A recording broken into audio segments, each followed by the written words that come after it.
Oh, it's time. Assalamu alaikum wa rahmatullah. أعوذ بالله من الشيطان الرجيم. بسم الله الرحمن الرحيم.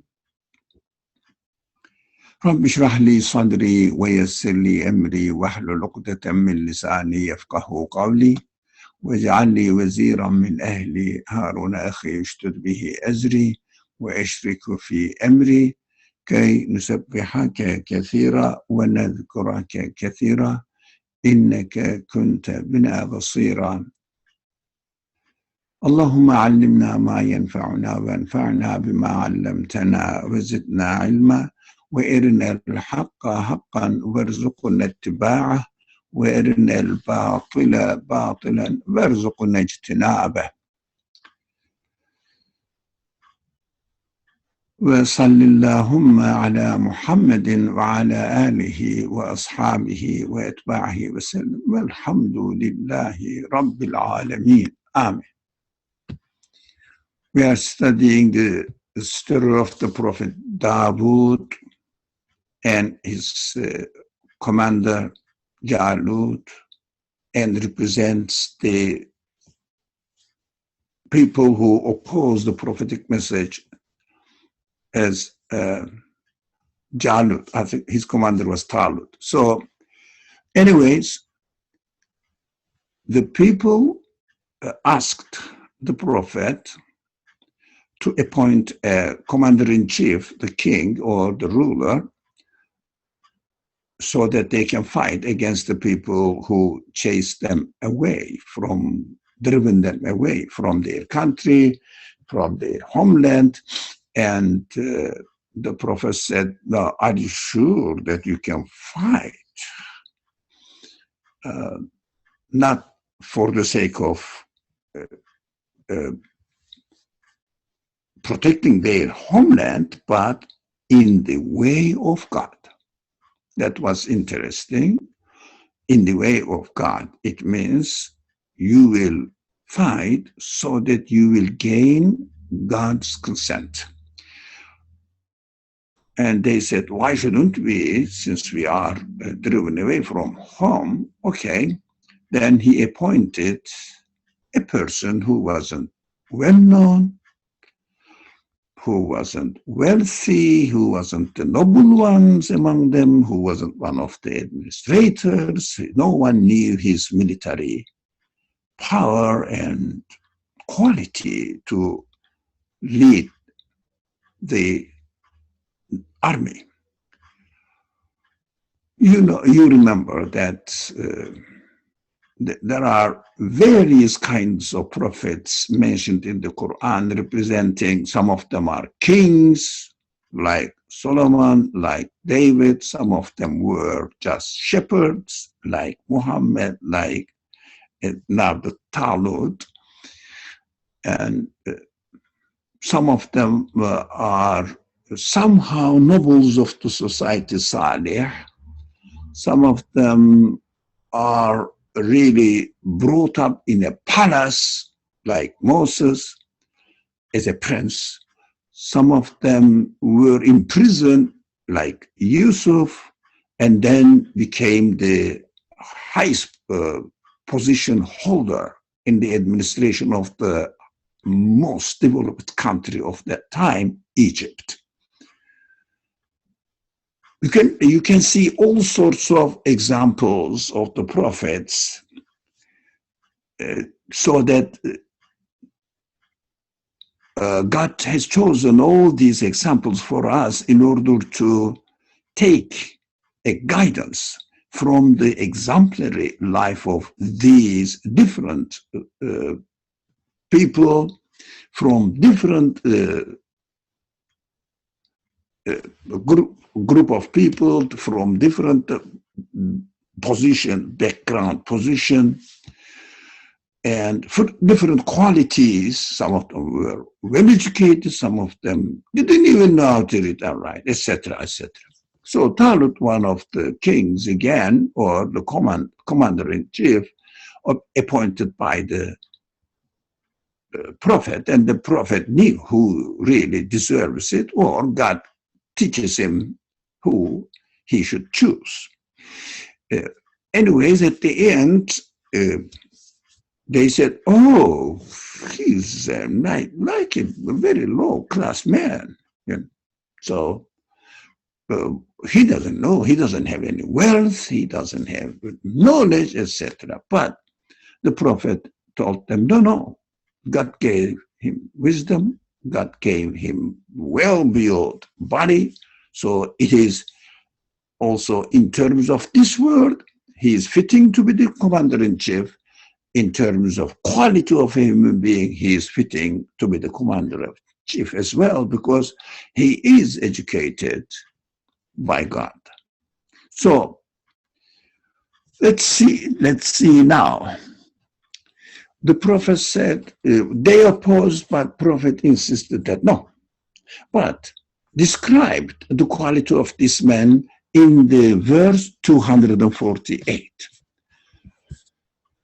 Now, the prophet said to them, the sign of his authority will be that the chest will come to you, with him, of course. Chest? Oh, what is that? Now, tabut. It was famous in the Torah tradition that chest is the Ark of Covenant, which means Ark of the Covenant for the children of Israel. It was very well known. That's called the Ark El Fulk. So this reminds us that the Ark of Noah, in which respect the Noah's Ark was built under the surveillance of God, direction of God, supervision of God. It means, of course, God inspired him the revelation really accumulated in the course of time of his long life, and it became so solid that it resists all kinds of calamities that Allah will send those people who remain outside of the ark. Now, this person, Talut, also was given the chest. So what's that in it? Now, it means what is in the chest that God provides for the prophets. What is that? Noah's ark. Whoever gets into it, whoever really trusts it, follows it, will be saved. And also the same thing for the Talut. He will become with a chest. And what is this chest? What does this chest include in it? The verse continues now. It is a very interesting thing. Some people interpret the chest as the heart of man. Some others said that maybe the heart of man is a consequence of seeking refuge with the chest that the Talut brought. Still, it's the same. It means when you really receive the message from God, you start feeling secure, then because the message must be convincing. If you really sincerely study, listen to the text, to the message, study the message, and you will find that it is convincing and say, okay, I'm going to get into it. I am going to really follow it. It means I'm with it. So this represents the revelation. So he will come with the revelation. In this revelation, what is that? In it, there will be tranquility. It is so strange. It is so strange. And sekina, tranquility. Don't you think that tranquility that we desperately are in need of? To take tranquility in how we interpret our existence, how we interpret our life, how we act in this world, so that we will feel comfortable about it.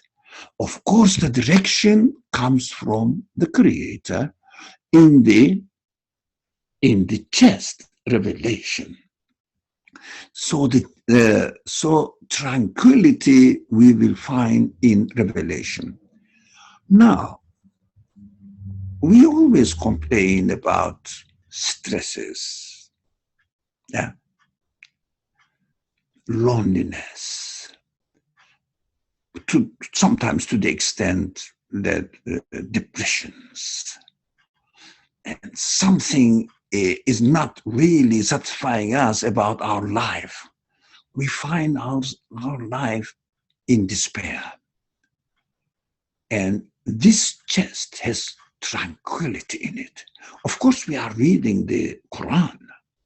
And the Quran, of course, referring this one in order to refer to itself. Look, if I revealed my message to a prophet, and this means David in this case, but Talut will come with this message to the people, taking the message from the teachings of or revelations that Dawood received. We have to understand that. He is the, if you like, number one disciple of David, Dawood. So he will come with this message to you, transferring it to you as he received from me. The prophet Dawood says. So it refers to the message that the prophets received. Therefore, to the Quran, the message revealed to the Prophet Muhammad, the messenger of Muhammad, so that we will look for tranquility in it. It is a so subtle and something promising source of hope for us if we really study the Quran. What are we going to face with? Tranquility. But I study the Quran, I don't feel tranquility. All right? Study it. If you don't feel tranquility, it means you have some other expectations to be satisfied, which are not really genuine human natural expectations, but artificial expectations. This is very important. We have to understand that by definition, when I study the revelation, especially in this case now, because we are not studying what David received or what Talut learned from David and conveying to the people, to the army, and maybe practicing what he has already received from the message in his personal life. That's why he was given wisdom, knowledge. Now, let's come to ourselves. When we study the Quran, of course, those uneducated people read the Quran with an assumption that it is the word of God, it is the source of blessings, and as they read it, they understand that they are submitting to God their own being, and they are happy with God's teaching, though they may not understand what is in it. As far as their expectations are concerned, it is okay for them, because what they want, rather than what is in it, they want to connect themselves to God through his speech that they found in their religion.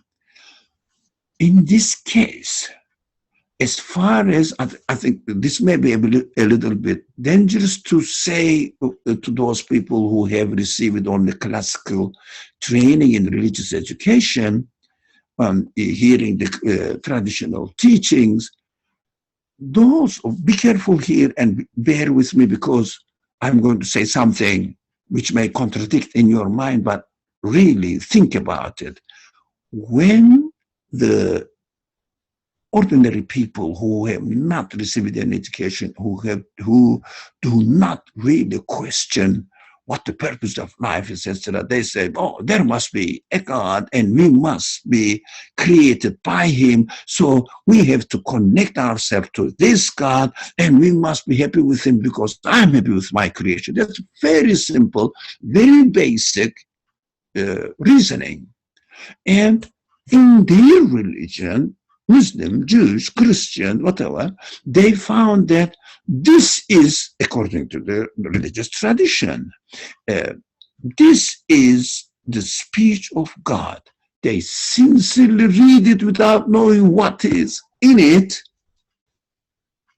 That is interesting, without knowing what is in it. Most of the people who are not educated, lived in the rural area, stayed there, never received any modern education, secular education, a little bit about how to read and write, and that's it.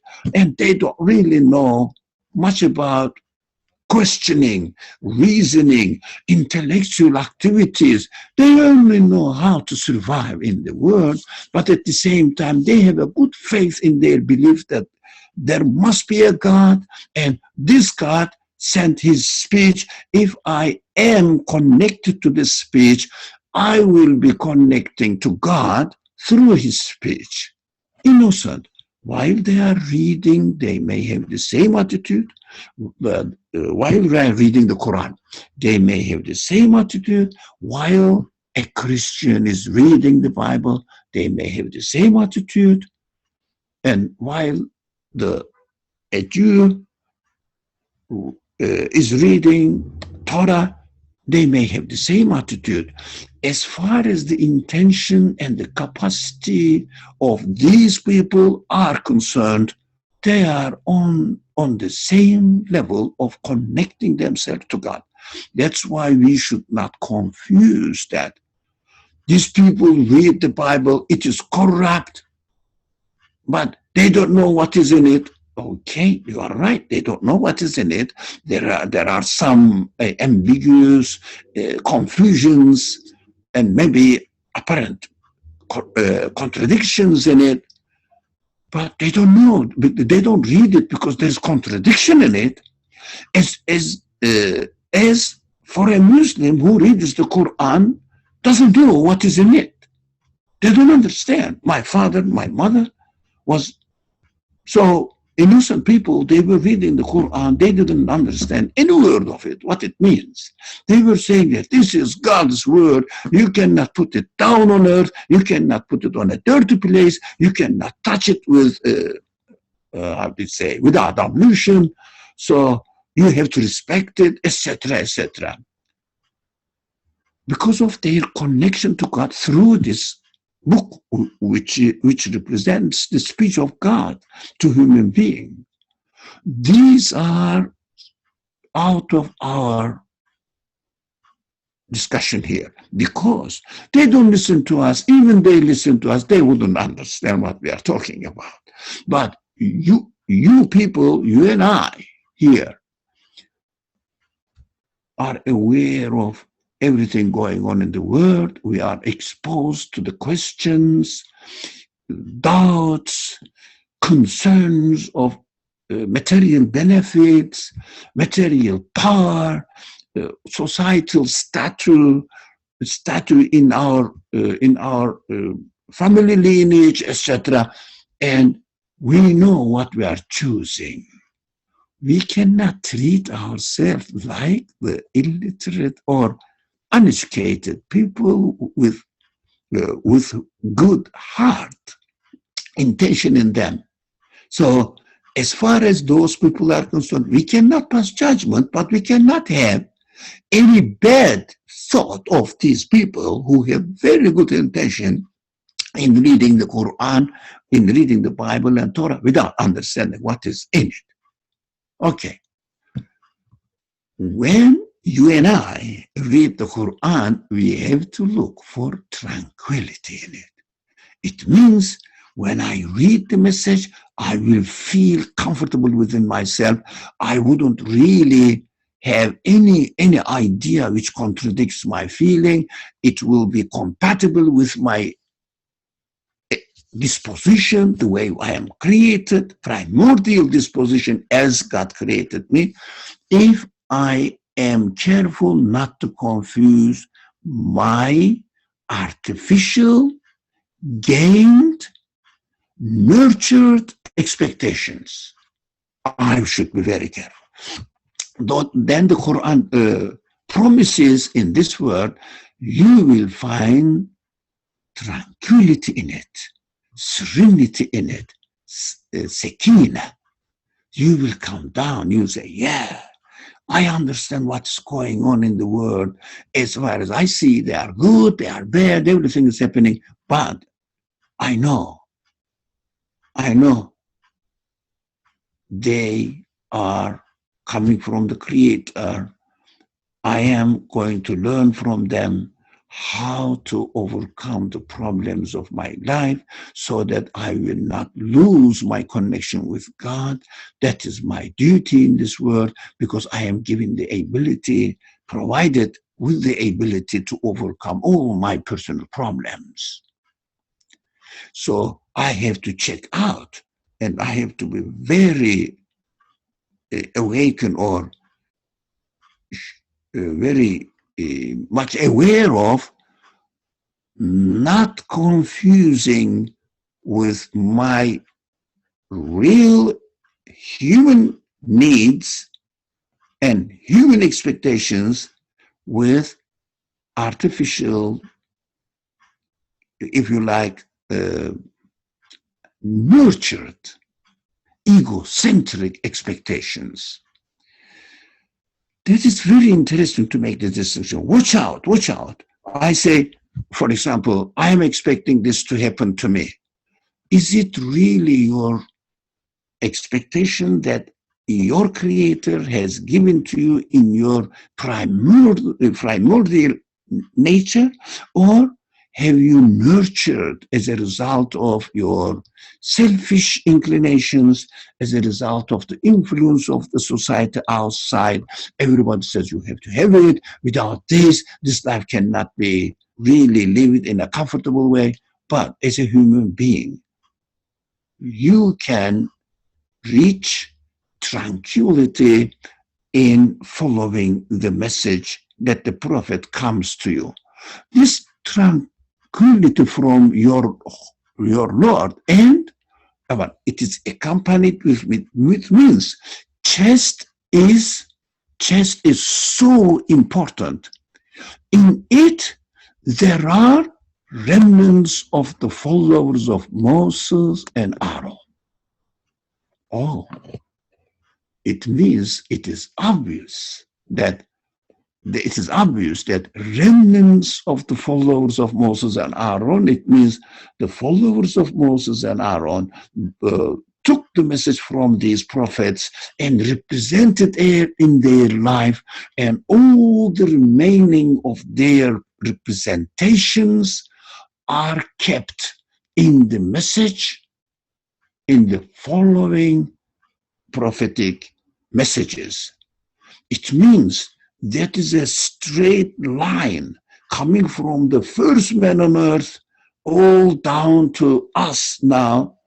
These remnants of the followers of the prophet the remnants are with us.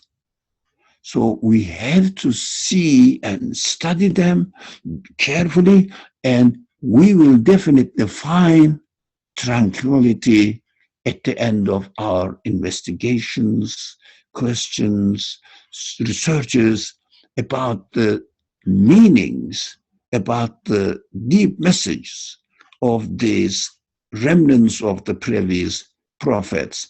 As far as we are concerned, as far as we are concerned, the Quran it all includes the, how do you say, genuine remnants of the previous prophets, not the corrupted and polluted ones, so twisted ones. No, it's there. So by following this message, I am receiving the message of the prophet Moses, prophet Aaron, maybe previous prophets as well, because that's a line coming from the old human history as much as the human life is on earth, and conforming to each other, not contradicting. They all confirm each other, especially the fundamental teachings of these messages. That's why the Quran is full of references to the previous prophets. Why? Because it is, as the prophet says, they are my brothers. They are my brother. It means we are at the same level, receiving the same message, coming from the same source. So how can we contradict to each other? But now the texts are not preserved in their original form. The contradiction comes from the translations, human interference, especially interpretations of the religious authorities according to the necessities, requirements of the political life of their own time. So we have to watch out as well for the narrations we hear from the teachings of the Prophet, commentaries on the Quran. We have to be very careful who said this, under which circumstances the narration arrived to me. We have to be careful about it. Of course, not everybody can be the expert on studying the Quran, but at least we have to have some sort of, according to our expectations, reliable sources without being biased, without conditioning ourselves with any current of the civilization out there. For example, nowadays, there are some currents. Everybody, almost most of the people were really carried away by these currents. They become these currents as a result of the secular training, secular education, secular implementation of the philosophers, secular philosophers in a secular way, although humanly concerned, but not really human spirit is in need of. But they are added, if you like, they are artificially developed and ingrained into our minds and emotions. If we check ourselves, we have many necessities listed up in our life. If you really think about it, especially not really by try not to put yourself into the setting of this already existing civilization. As a human being, you will find out that most of them are artificial. I'm not saying we shouldn't take notice of them. We shouldn't prepare ourselves in order to fit our life into the requirements of this civilization. But at the same time, we have to know that which one of them are imposed on us, which one of them are pristine, natural to our real human expectations. For example, the understanding of the interpretation of existence. We can find out where the deviations are coming from. Our understanding of purpose of our life. We can easily see the civilization nowadays prevalent in the whole world, almost a global civilization, says the ultimate aim of your life is to satisfy yourself. in this world, as long as you enjoy your life in this world. So what is that? Having a good income, profession, and an honorable position in the society, having the means to fit into the civilization, and having your meal, some sort of insurances guarantee the future, social security, etc. Lots of insurances nowadays that the people want to seek refuge with, so that they will be secure in their life.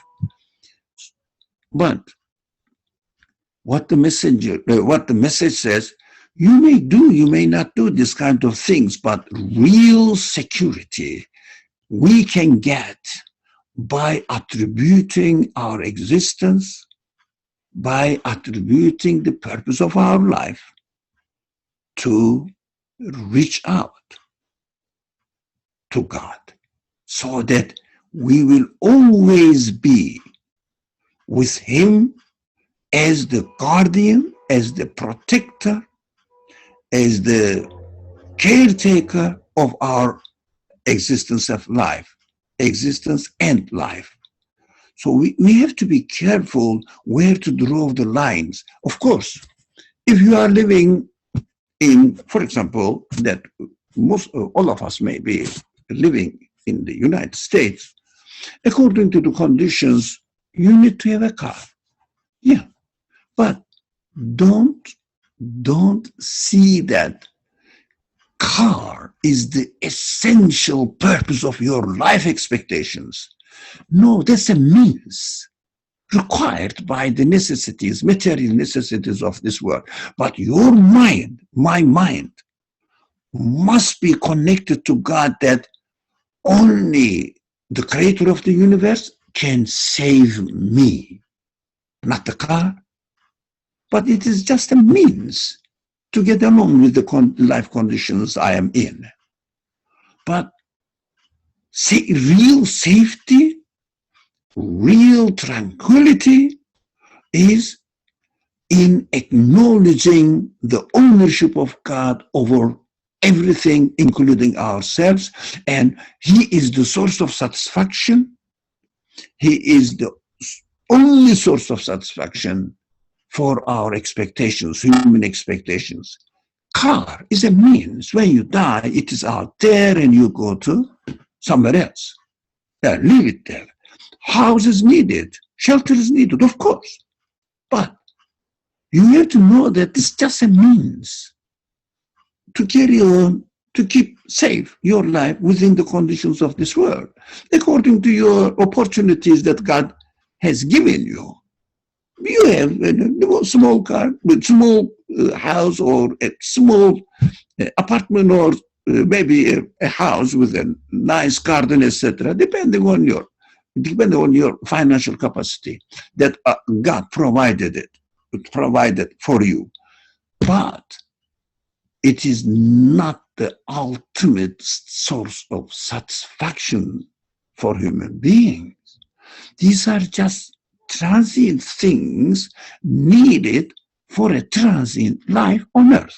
We have to take care of it, but our aim is to feel real security in our life, in our existence, by knowing that all these means, the car, the house, and everything, are provided by my Creator in order to continue my life within the conditions of this environment.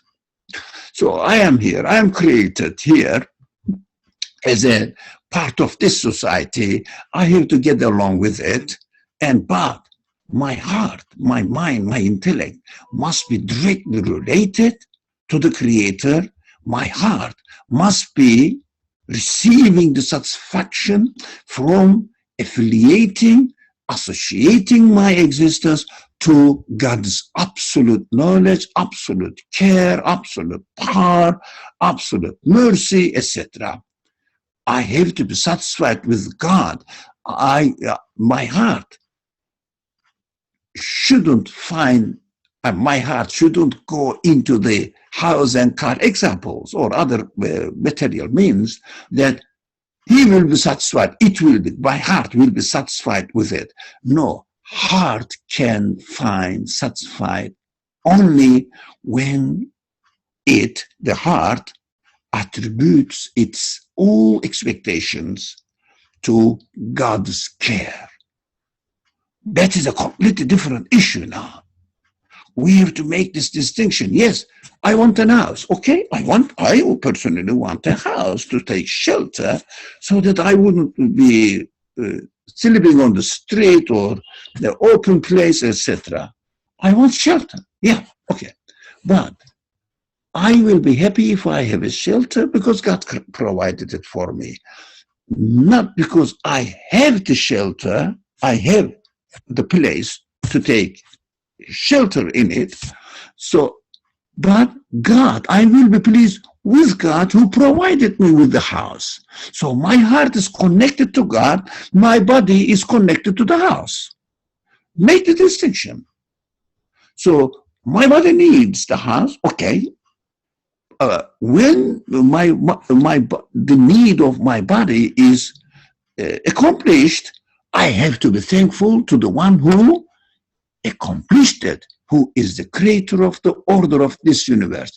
Through obeying the order of this universe, I have obtained the house, as I have obtained the car, I have obtained the other means, the food, etc. For example, when I am having my dinner, I have to enjoy my dinner so that my body will be satisfied with it, but my mind, my heart, my emotions, feelings will be totally attached to the creator of the food. I have to be really thankful to the creator of the food. My heart will be happy with God who provided the food. My body, my tongue will enjoy the taste of the food. And also I will be happy with my creator that he gave me the opportunity to enjoy it, even bodily. But through this enjoyment of taste, I have to question it. Can the atoms, particles, provide themselves to satisfy me, to give me taste, etc.? These are the questions we have to always consider, and we have to keep alive. These questions must be always practiced. When I am able to do something, is it the matter providing this opportunity for me, or is it the creator of the order of the universe is providing and arranging it for me? So my heart, there is a saying, while you have an opportunity, for example, money to buy something, to get something, because everything is, almost everything is obtained materially through money nowadays. We are not farmers, so money. So put the money in your pocket, not in your heart. Now, it doesn't mean that throw the money away because there is no tranquility in money itself. No. Put the money in your pocket, use it, but at the same time, your heart will be happy with the creator of this opportunity to you. He is the one who is arranging it. He is the one who is organizing all the parts of this universe in order to serve my needs. That is a perfect, it's a very satisfactory understanding. This remnants of the followers of Moses and Aaron, we understood that represents the line of revelation. And the remnants of these revelations coming up to me now, up to my time, so that I am here receiving it and studying it, considering it seriously. Of course, as a result, feeding the tranquility in it after as much as I understand, as much as I benefit from them. That is the promise. That's the promise. Whoever has this chest with him, he is my teacher.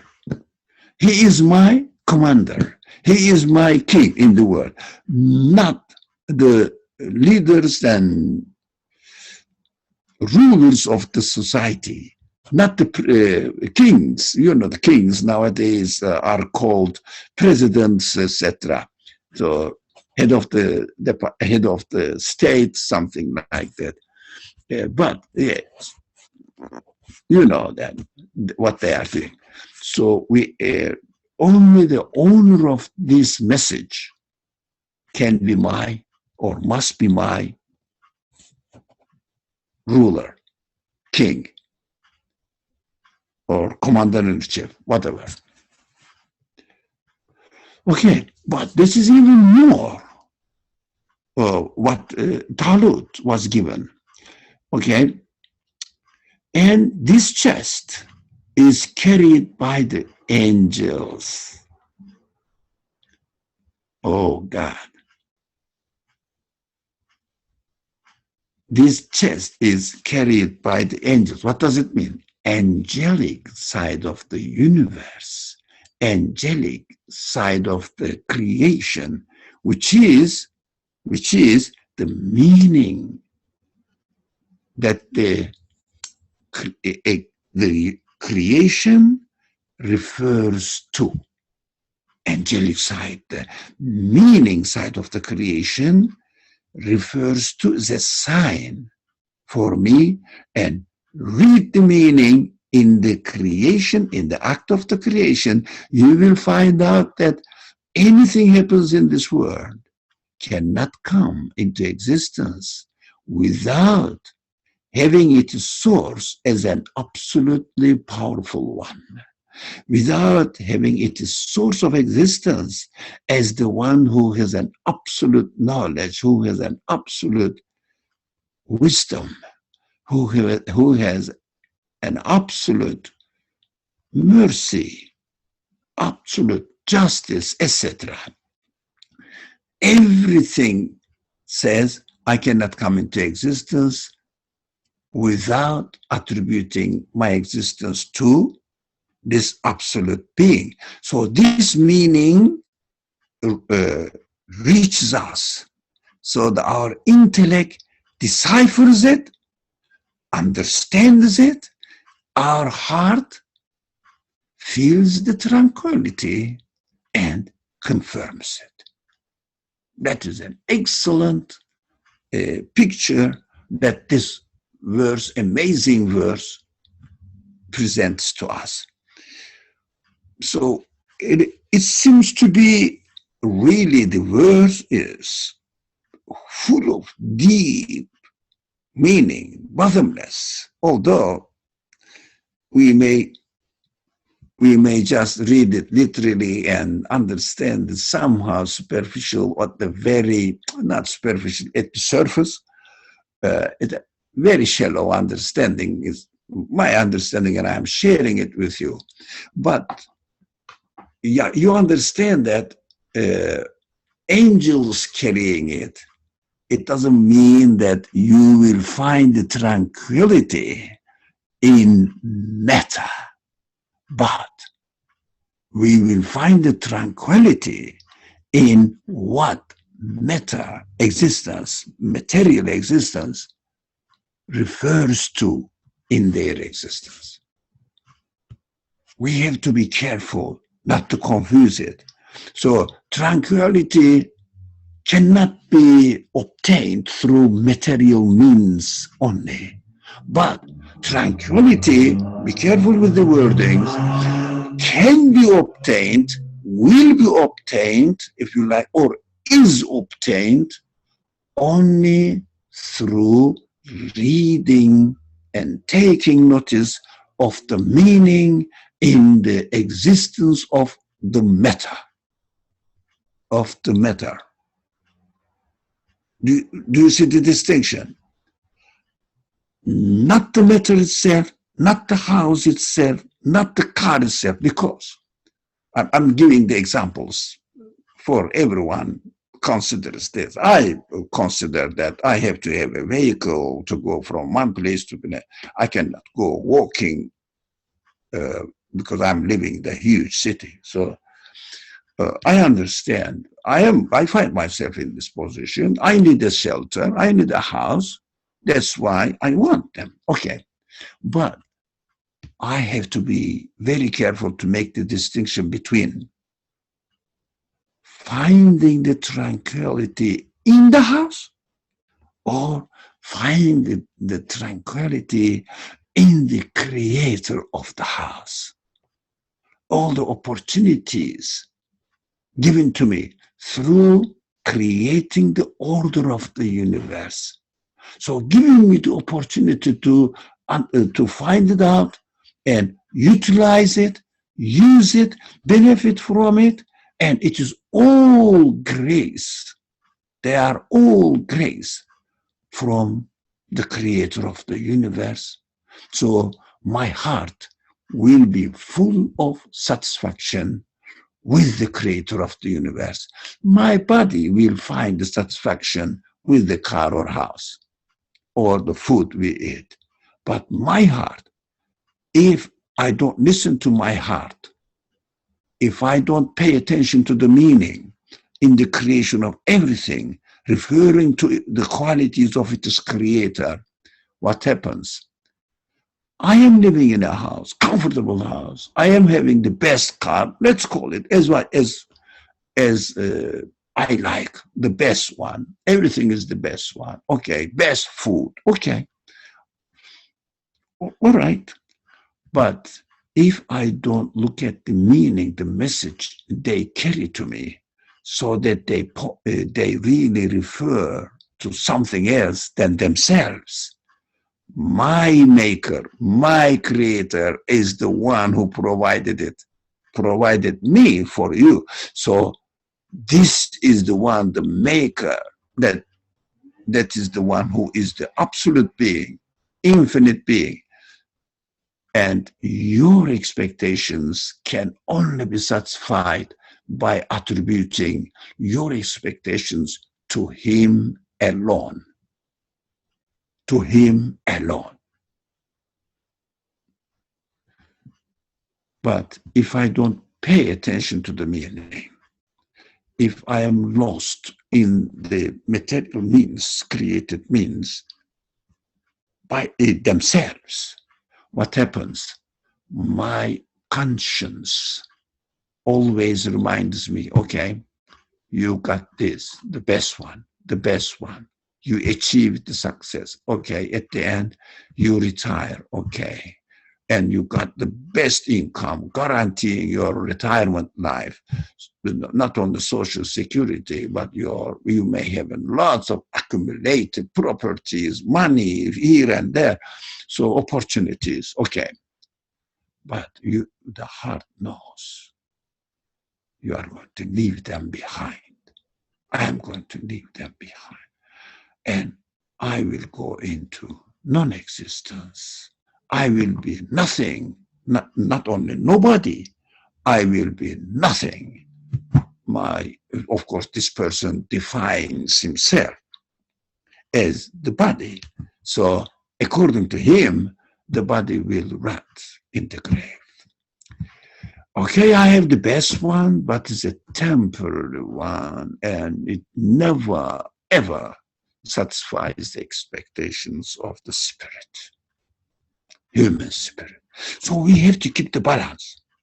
We cannot say that this word is dirty, leave it, they are not important. No, they are important. Without the word, I cannot get to know the creator.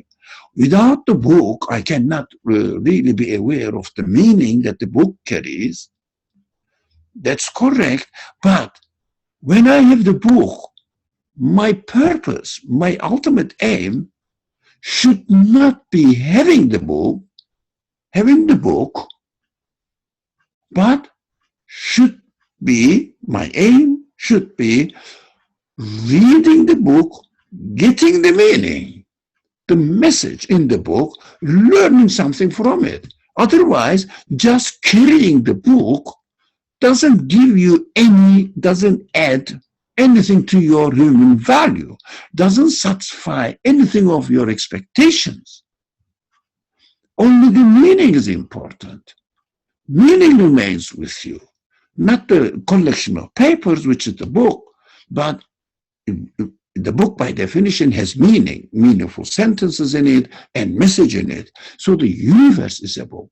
So universe, if you have the universe even, you know that it doesn't satisfy your expectations. Only it satisfies your body's expectations as long as body is alive in this world. Afterwards, of course, we cannot really kill our conscience. We cannot really kill our heart.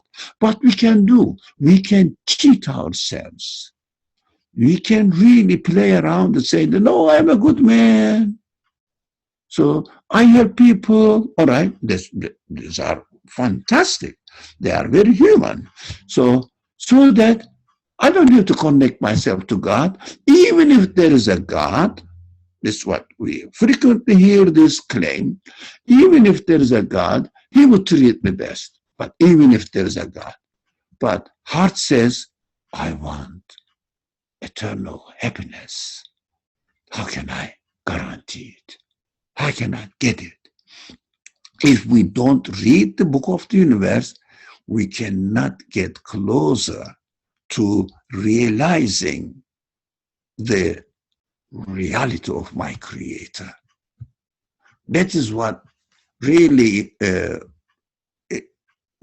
important for us to realize, that we have to not lose ourselves in material things, but the chest itself, but what is in it. What is in it is carried by angels. It means, again, I'm repeating, I said this before, I shared it with you, angelic side of this universe. That is the source of tranquility. That is the source of security for me.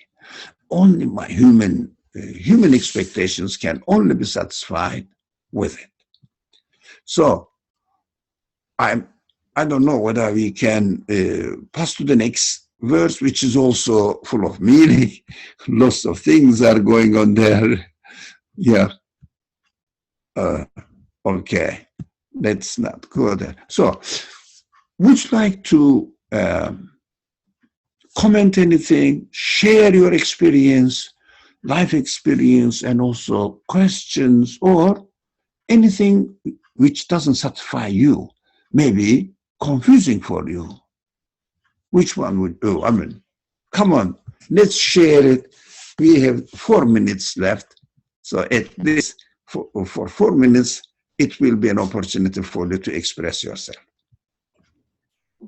Yes, assalamu alaikum. So I found this authority, which is mulki, that's the translation. The authority will be that of the chest. So the authority is to realize and recognize the authority of your Lord, that he is. So the message, the tranquility comes from that realization. And I thought the word authority was interesting as a translation. Yes, authority, it means we have to look for the authority of anything. For example, when I have something in this world, I have to ask them, does it have the authority over me in order to really protect me and lead me and subsequently satisfy me? That is the commander-in-chief. What does he do? Takes you into a war, takes you into a war. In the war, he leads you, and at the end you win. That is the commander. That's what I mean, as translated king, but let's say the king, but not the king that we know historically or sociologically, politically. I'm the leader. So the authority the leader has must lead me to tranquility. And this tranquility will be carried away or carried or presented to me through the angelic side of creation. So if someone says, I am the authority in philosophy, I am the authority in science, etc. Okay, bring me tranquility so that my heart, my feelings will be satisfied. That's what the prophets promise us. I am coming to you with the authority which brings you satisfaction at the end. If you follow this message, you will be in serenity. Your heart will be fully satisfied. So we have to look at everything that we aim at. Can I get the full satisfaction from it, or this is just a means, like the book, the paper side of the book, paper aspect of the book? Can I get any satisfaction from the book, or is it a means that I have to read into it and get the source of satisfaction? That's how I found these verses so amazing. Deep meaning. Of course, we shouldn't read it literally. We should question, what does it refer to? Every word. What does every word refer to? So any more comments, questions, or sharing? We have still 120 seconds, a lot, alhamdulillah. So I don't want to go into the next verse, because next verse needs to be considered individually. A little bit subject is a little bit different, something to do with the social life, something to do with our sense of satisfaction in this world, something to do with our expectations. That's amazing. That's amazing. The Quran, to me, from one aspect, looks like a history book. From another aspect, it is a psychology book. Human psychology is really deciphered, analyzed in its detail. Okay, before it is too late, Farah, go ahead. Farah, sorry. Thank you. Assalamu alaikum. In the beginning of today's session, I think you spent a good time emphasizing that the sakina, or the peace, tranquility from the Quran will come to the one who is reading it according to or in line with their natural disposition. The words make sense in one way. I mean, the words are clear, but it is, I'm sure there's a process to it. I'm sure there are ways to check oneself, but it seems like a very abstract or very big idea that I or anybody can trust themselves that they are coming from a place which has no biases, or not even biases, but like maybe shortcoming in understanding. So I'm thinking about this process a little bit more, and I don't know how you want to address this, but that's how I'm just thinking about it.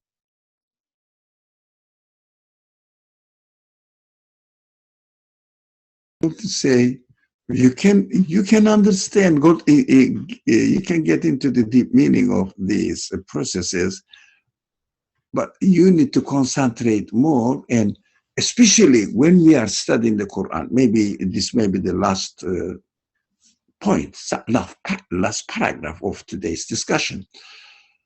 When we are studying the Quran, we should never ever forget that we have to first look at ourselves, our reality. Try to really isolate our reality from the pollutions of the influence of the outside world, from the pollutions of my selfish self-centric, egoistic considerations. So be with yourself as your nature is, as you are created is. Try to be only yourself and try to isolate it from the pollutions. Is it totally possible? I don't think so. My experience demonstrates that it is not totally possible that I will really clean myself or cleanse myself from the pollutions that I obtained, not from my primordial disposition, but from the influence of the civilizations, philosophies that I hear about life, and also family influences, cultural influences, tradition. The influence of tradition is very strong. We have to be very careful which part of my expectations come from the effect of my tradition. Tradition means not necessarily Muslim tradition or the tradition of the Prophet. No. Tradition means this culture of the society, just developed by itself according to their, how do you say, ancestral remnants. That, I mean, secular side of life. But most of us coming from the tradition, which is mixed up with secular elements and also religious elements or the elements from the revelation. So we have to be careful to make the distinction and clear up as much as possible. We have to check ourselves. That's what the Quran says, what? Before studying the Quran, you have to seek refuge with God. It means you have to be aware of the absolute reality, not that you should be carried away by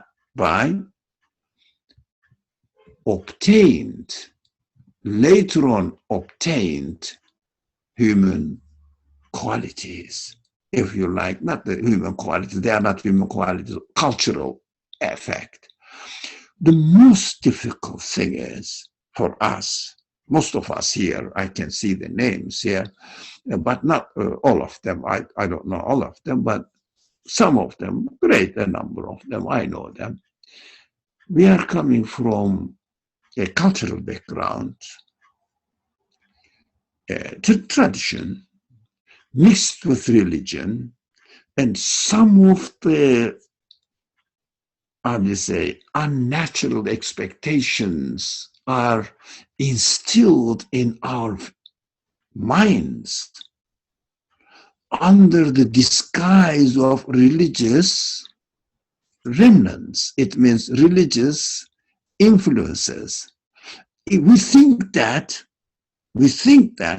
as coming from a religious, Muslim society, Muslim communities, born in Muslim communities and raised up in Muslim communities, we think that some things are hidden behind the cover of religion, but not really religion. What are we going to do?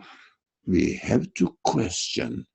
We have to study the revelation from on the one side, and we have to question the legitimacy of the elements of the culture that we found ourselves in it. So we try to make the distinction between what is really originated from the teachings of revelation, what is really polluted with the human expectations. Not really human expectations, mean egoistic expectations. Sometimes we see that most of these distortions in understanding of religion already existing in the culture, Muslim societies. So we have to be careful. It needs study. It needs careful intention, good intention. It needs a really pure heart. Seek refuge with God means cleanse yourself from the artificial understanding, artificial expectations, so that you will understand the message. If we don't really look at ourselves, analyze ourselves, and maybe put ourselves under the microscope, our own understandings, under the microscope or magnifying glass, put it on the focus and take notice of what I have in me, whether it is genuine one, it's an original one, or it is a nurtured, gained, obtained later on under the influence of some illegitimate sources, or I would say irrational, but they may seem to be rational to us. Not natural, I will call it, the way God created. Artificial. So I have to analyze myself more than what I understand from the text. It means paying attention to the text. Yes, we will pay attention to the text, but of course, at the end of the studying the text, I will study the text and try to understand it with my own assumptions. It is inevitable. So that first purification of my considerations, my expectations is needed, and then go into the deep meaning of the verses. Otherwise, we interpret in a distorted way the meaning of the verses to us, because we didn't really seek refuge with God. فَإِذَا قَرَأْتَ الْقُرْآنَ فَاسْتَعِذْ بِاللَّهِ. The verse is so clear. When you read the Quran, first you have to seek refuge with God. It means you identify everything with God, not your selfish expectations. I think this is the last paragraph today. Thank you very much, and I'm very pleased to have you here. I would just leave you to God, inshallah. May Allah give you a healthy and safe life. Wassalamu alaikum wa rahmatullah.